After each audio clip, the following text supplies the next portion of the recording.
Subscribe our channel True Point Facts and press the bell icon for latest update. Dubai में मौजूद दुनिया के deepest diving pool की construction के दौरान जब जमीन में 45 मीटर का टनल खोद दिया गया तो एक अनोखे मसले ने इंजीनियरिंग टीम का रास्ता रोक दिया।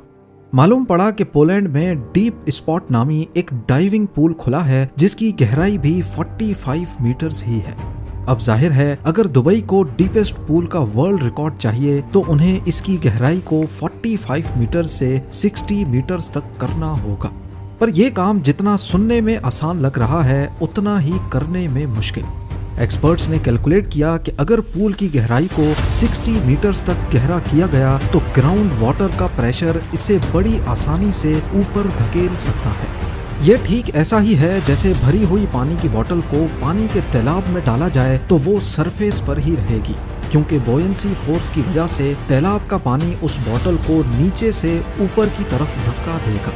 यानी पूरा पूल किसी भी वक्त जमीन से ऊपर उठ सकता है।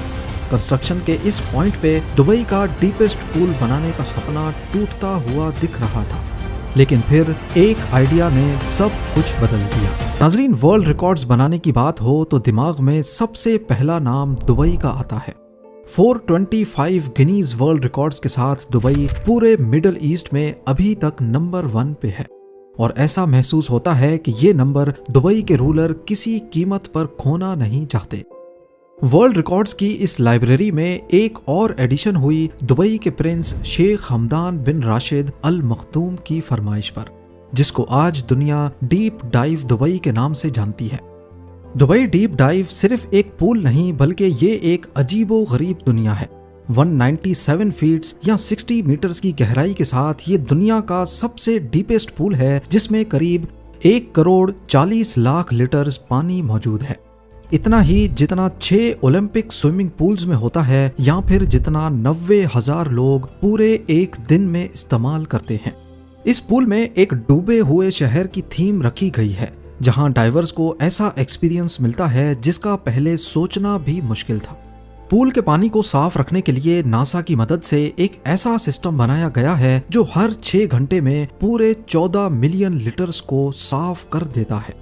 चाहे बाहर का टेम्परेचर 50 डिग्री सेल्सियस हो या 20 डिग्रीज, पूल का पानी डाइवर्स के आराम के लिए हर वक्त 30 डिग्रीज पे ही मेंटेन रहता है।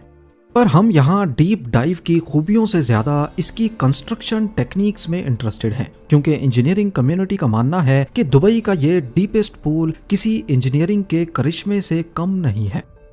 डीप डाइव दुबई की कंस्ट्रक्शन के दौरान इंजीनियर्स को किन किन मुश्किलात का सामना करना पड़ा, बिना टाइम जाया किए इन पर एक नजर डालते हैं। सबसे पहला चैलेंज था प्लानिंग और डिजाइन का। क्राउन प्रिंस शेख हमदान चाहते थे कि कोई ऐसा डिजाइन हो जो दुबई की कल्चरल वैल्यूज की एक झलक दिखा सके। ऑयल और टूरिज्म से पहले दुबई में पर्ल डाइविंग का बड़ा काम था। प्रोफेशनल डाइवर्स बिना स्कूबा गियर्स के खुले समंदर में कूदते थे और सी शेल्स को ढूंढकर उसमें से मोती निकालकर बेचा करते थे। दुबई की इकोनॉमी का बड़ा हिस्सा पहले पर्ल डाइविंग पे ही डिपेंडेंट था। इसी आइडिया को नजर में रखते हुए डीप डाइव को सी शेल की शक्ल दी गई। एक ऐसा शेल जो दूर से देखने पर समंदर किनारे एक खुले हुए शेल की तरह लगे। पर यह तो रहा इसका आउटर फसाद। फैसला अब यह करना था कि इसके अंदर दुनिया का डीपेस्ट डाइविंग पूल कैसे बनाया जाएगा। दुनिया भर से आर्किटेक्ट्स और इंजीनियर्स बुलवाए गए जो इस प्रोजेक्ट के लिए रियलिस्टिक आइडियाज दे सकें। सबसे आसान तरीका था कि 45 मीटर्स ऊंची एक मजबूत बिल्डिंग खड़ी की जाए और उसके अंदर पानी भरा जाए। पर इस आइडिया में एक मसला था। ये पूल 45 मीटर्स गहरा तो बन जाएगा, लेकिन वर्ल्ड रिकॉर्ड बनाने की शर्त यह है कि पूल जमीन के ऊपर नहीं बल्कि इसके नीचे बना हुआ हो। दूसरा ये कि दुबई एक बहुत गर्म शहर है। अगर पूल जमीन से ऊपर बिल्डिंग में बनाया गया तो माहौल की गर्मी पूल के एटमॉस्फेयर को भी अपनी लपेट में ले सकती है। दुबई के क्राउन प्रिंस चाहते थे कि एक ऐसा पूल बने जिसके न सिर्फ डिजाइन बल्कि उसकी गहराई के बारे में भी दुनिया बातें करे। तभी फैसला किया गया कि दुनिया का सबसे गहरा डाइविंग पूल जमीन के नीचे खोदा जाएगा।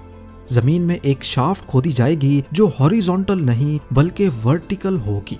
और यहीं से शुरुआत हुई एक नए चैलेंज की, और वो था एक्सकवेशन। इंजीनियरिंग टीम का चैलेंज एक ऐसी शाफ्ट खोदने का था जो चौड़ाई में 65 फीट्स और गहराई में 147 फीट्स होगी। इस शाफ्ट को सिर्फ खोदना ही नहीं बल्कि इसके बॉर्डर पर एक दीवार भी खड़ी करनी थी जो इस शाफ्ट को कोलैप्स होने से भी रोकेगी। इंजीनियरिंग की जबान में इस दीवार को डायाफ्राम वॉल कहा जाता है। इस काम को अंजाम देने के लिए एक खास एक्सकवेटर मंगाया गया। मशीन की मदद से 147 फीट्स की गहराई तक एक पिलर जितनी चौड़ाई का खड्डा खोदा गया। फिर इसमें स्टील केज डालकर कंक्रीट भर दिया गया और फिर इसी तरीके से छोटे छोटे चंक्स में पूरी डायाफ्राम वॉल बनाई गई। इस पूरे प्रोसेस में टोटल 2 महीने से भी ज्यादा का वक्त लग गया। इसके बाद काम शुरू हुआ खुदाई का। प्लान ये था कि 5-5 मीटर करके खुदाई की जाएगी 45 मीटर्स नीचे तक, जहां तक डायाफ्राम वॉल मौजूद है। पर पहले 5 मीटर्स की खुदाई के बाद ही एक नया चैलेंज उनका इंतजार कर रहा था, ग्राउंड वाटर से निपटने का। डायाफ्राम वॉल बनाने के बाद जब एक्सकवेशन का काम शुरू हुआ तो 8 मीटर्स के बाद ही जमीन के नीचे से पानी निकल आया। अब क्योंकि डायाफ्राम वॉल चंक्स में बनाई गई थी, इसी वजह से इसमें छोटे छोटे गैप्स मौजूद थे और इन गैप्स में से ग्राउंड वाटर आसानी से निकलकर टनल के बीच में जमा होना शुरू हो गया। ग्राउंड वाटर को मैनेज किए बगैर एक्सकवेशन का काम जारी रखना मुमकिन नहीं था। इस मसले से निपटने के लिए पंप्स लगाए गए जो लगातार पानी को बाहर निकालते रहे और साथ साथ एक्सकवेशन का काम भी चलता रहा। अगले 2 सालों तक खुदाई होती रही और इस पूरे अरसे के दौरान पंप्स भी लगातार चलते रहे। दुबई डीप डाइव के लिए टोटल 45,000 टन मिट्टी, रेत और पत्थर का मलबा बाहर निकाला गया। एक्सकवेशन के बाद जब पंप्स को बंद किया गया तो टनल में दोबारा से पानी भरने लगा। इस सूरत में जरूरी था कि पहले डायाफ्राम वॉल को अच्छी तरह वाटर प्रूफ बनाया जाए। अगले कई महीनों के दौरान डायाफ्राम वॉल की वाटर प्रूफिंग की गई और उसके बाद जाकर वाटर पंप्स को बंद किया गया। डायाफ्राम वॉल, टनल की खुदाई और ग्राउंड वाटर को रोकने के लिए वाटर प्रूफिंग में टोटल 3 साल से भी ज्यादा का वक्त लग गया। अब इंजीनियरिंग टीम पहले ही काफी लेट हो चुकी थी। एक एक दिन कीमती था, पर इसी दौरान डीप डाइव की कंस्ट्रक्शन प्रोसेस में एक नई मुसीबत खड़ी हो गई, डिजाइन में तब्दीली। जब डायाफ्राम वॉल भी तैयार हो गई, एक्सकवेशन भी हो गई और ग्राउंड वाटर को भी मैनेज कर लिया गया, एन उस मौके पे खबर मिली कि पोलैंड के कैपिटल वॉर्सो के करीब डीप स्पॉट नामी एक डीप डाइविंग पूल खुला है और उसकी डेप्थ भी 45 मीटर्स या 147 फीट्स ही है। ये खबर पूरी डीप डाइव की प्रोजेक्ट टीम पर बिजली बनकर गिरी, क्योंकि उन्होंने अभी तक जितनी भी मेहनत की थी वो वर्ल्ड रिकॉर्ड बनाने के लिए ही की थी। नॉर्मली इस किस्म के जितने भी प्रोजेक्ट्स होते हैं इनमें ज्यादातर डिटेल्स को सीक्रेट रखा जाता है और ऐसा ही कुछ इस केस में हुआ था। दुबई के क्राउन प्रिंस को जब ये बात पता चली तो उन्होंने फरमाइश की कि डीप डाइव की गहराई को और ज्यादा करके वर्ल्ड रिकॉर्ड अभी भी आसानी से बनाया जा सकता है। लेकिन यहाँ पर एक मसला था, क्योंकि जमीन से 8 मीटर्स नीचे ही ग्राउंड वाटर था जो ऑल द वे 45 मीटर्स तक जा रहा था। यानी ये ग्राउंड वाटर नीचे से पूरे पूल को पुश करेगा। इस फोर्स को बॉयंसी फोर्स भी कहते हैं।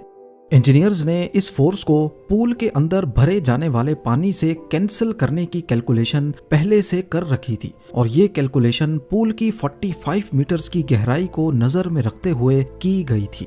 पर अगर पूल की गहराई मजीद 15 मीटर्स बढ़ाई गई तो जाहिर है बॉयंसी फोर्स भी और ज्यादा बढ़ जाएगी और ये ऐन मुमकिन है कि पूल पूरी डायाफ्राम वॉल के साथ जमीन से बाहर निकल आए। इस मसले की वजह से पूरा कंस्ट्रक्शन का काम हॉल्ट हो गया था। इस मसले का जल्द अज जल्द कोई ना कोई सॉल्यूशन निकालना बहुत जरूरी था।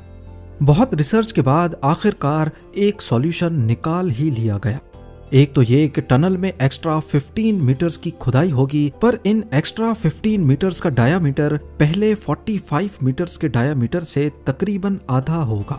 इससे होगा ये कि बॉयंसी फोर्स का एरिया कम हो जाएगा और दूसरा ये कि टनल के नीचे अंडर रीमिंग बेस बनाई जाएगी।